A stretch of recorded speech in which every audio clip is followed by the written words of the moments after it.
Sve što vas interesuje na jednom mestu. Vaša dnevna doza. Prijavite se.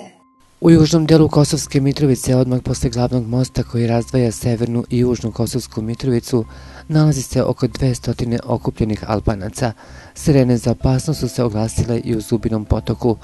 Podsjetimo, sirene za vazdušnu opasnost prvo su se oglasile u severnom delu Mitrovice, nešto posle 17 časova i 30 minuta.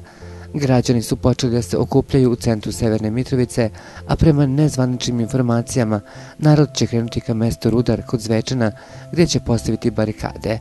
Građani se okupljaju nezadovoljni uvođenjem mera reciprociteta, čiji bi primjena trebalo da počne noćas u ponoć, a koje podrazumevaju nepriznavanje ličnih karata Republike Srbije na prelazima. Građanima sa dokumentima Srbije će biti uručen ulazno-izlazni dokument, a sutra počinje i preregistracija vozila sa tablicama Republike Srbije na kosovske.